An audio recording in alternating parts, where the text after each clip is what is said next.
Just a little too much gusto, had to take the step.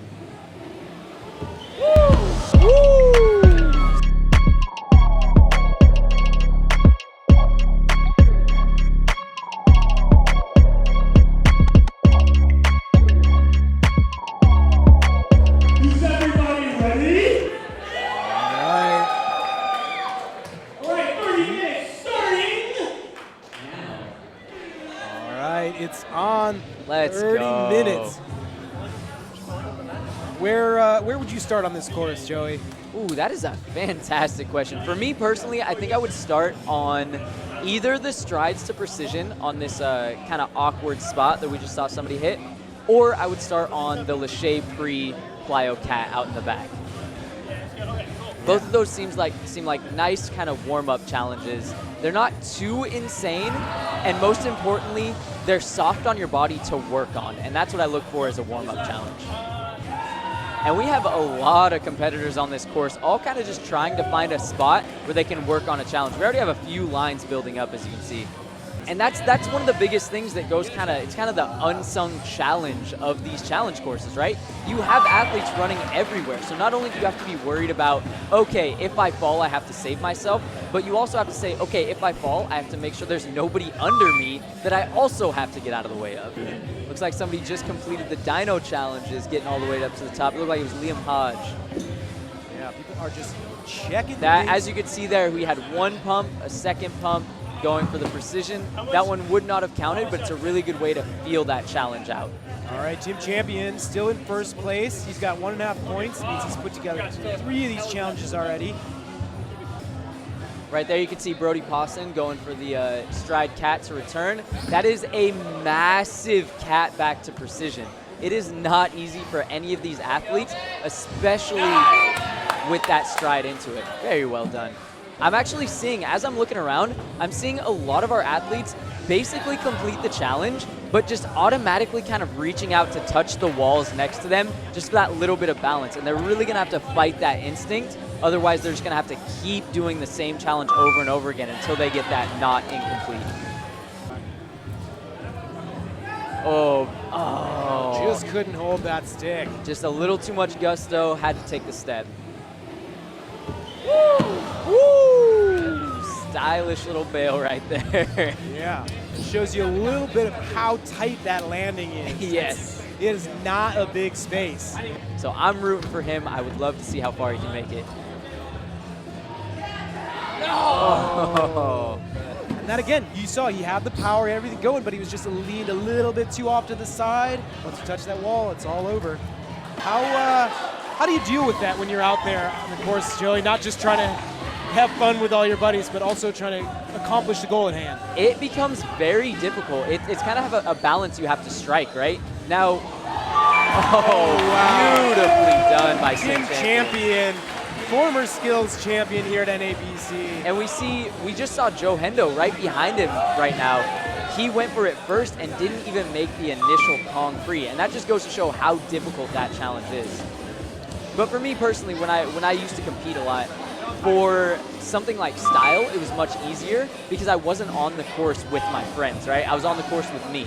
Out here, when you're on the course with your friends, it's gotta be difficult. I've only done one event like this, and personally, beautiful work by Joe Hendo. I just gave into the temptation and trained with people. All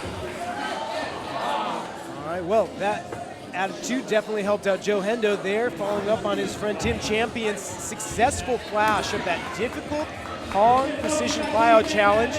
Joe just got it on his second try. That brings him up into a tied first place with Tim Champion, followed by Daryl Stingley in third place. So we've got a pretty tight board up here at the front, and then we got a lot of people lagging behind with just 1 or 2 challenges completed. Here we got Josh Miller eyeing up that Kong free. It looks like he's got it in him. He held back a lot there. Oh, Daryl Stingley just flashed the catback challenge. I think Daryl was an athlete who decided to save some of those catbacks for later on because he knew that's a strong comfort zone for him. That is a huge strength of Daryl's. Anytime you see one of his lines in his gyms, he's got massive catbacks. Ooh, a little toesies there by Seth. Looked like it wasn't quite enough of his foot on the wall. Here's Seth again on that big concrete. Ooh. You can see, though, for that second, how big of a dive Kong that actually is. So if you can't get that setup right, you're in He was trouble. fully extended there, and for a split second, looked like he wanted to back out. Knew he had no choice but to go over and then dropped into the crane nice and safe. That's the strong point of an athlete like Seth. You know, he's very diligent in his training. He's focused on a lot of the fundamentals. So while he may not be as powerful as some of these other athletes, he's definitely able to string together a ton of points. It's what got him through the regional qualifiers and gets him through the finals almost every year in this event. Yes. Oh! There's our first athlete to accomplish all of the challenges. I just hear it was Tim Champion. No surprise there. Not a surprise He's at all. definitely a favorite coming through and winning this event again. In fact, I'm not going to lie to you, I didn't hear who it was at all. I just assumed it was Tim Champion. Yes. I can confirm Tim is the first person to complete all 9 challenges. Joe Hendo looking to be the next one. And then Daryl Stingley. It's looking like a lot of these guys out here are starting to get kind of winded as well. Daryl is one of the ones who looks to be pacing himself pretty well, trying out a few of these challenges before coming back and completing them. Yeah, and as we went over earlier, that concrete up there, obviously it is scary. You're up 10 feet in the air, you have to Kong over a large block, and it is a blind Kong, and you know that only half of the platform is you're able to land on. Now, on top of that, you have to drop down onto this small beam right there with 2 steps, get the power, and a beautiful stick. Perfect composure by Daryl. I have not seen Daryl. Oh, Joe Hendo floating up to that ledge. We've got people all over the course. We've got a pretty wide spread, but our leaderboard is pretty much where we figured it was going to be. Looking at Tim Champion, Daryl Stingley, and Joe Hendo. All guys who have made it through to the finals in the past. They've all come through podium in this event. Now, every single one of these challenges that we can see right now take a lot of power. This is going to be a very hard one to see if we can make it all the way to the end. I thought a few of them would have been blazed through easier, but it looks like a couple small mistakes of just kind of tapping a hand down or not quite getting the stick. That's draining energy very fast. Now, we do still have a lot of time. I'd like to see some of these athletes kind of pace themselves and make sure that they're not making any of those small mistakes that are easily avoidable. Well, yeah, and one thing to keep in mind, especially with these really technical challenges, is if you are trying to make something work, you're putting even more energy into Exactly. it. So if you're not super confident about something, if you don't know that you have it, you're going to end up using more energy trying to make it work. And it's just another thing that's going to tire you out.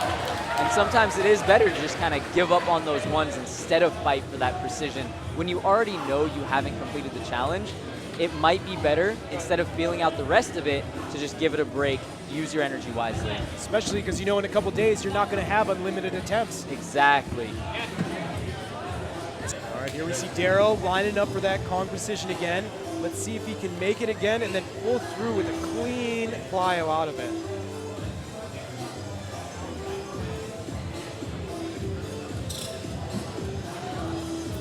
Oh, That time he undershoots it. Joe Hendo and Daryl Stingley battling it out to see who's going to come in second place here, see if they can also make it through all 9 of those challenges.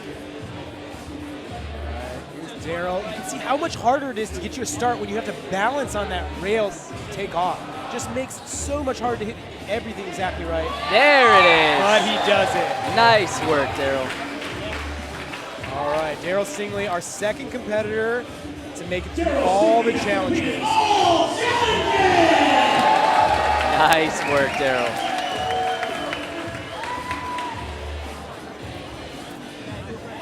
And I gotta say, if I had to put my money on any 2 athletes, it would have been Tim Champion and Daryl Stingley going into this event.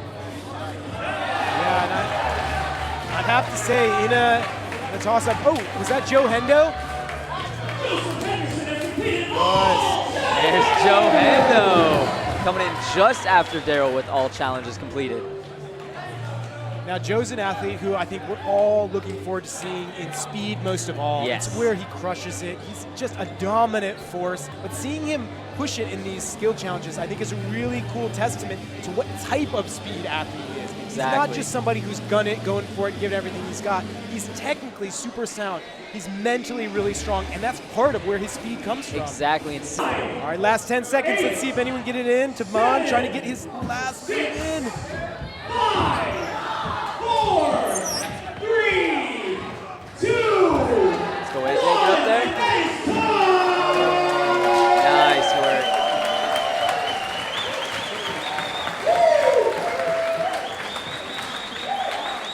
So nobody cutting through in the buzzer for the men's division, but definitely a lot of strong attempts. All of our skilled competitors. So much respect.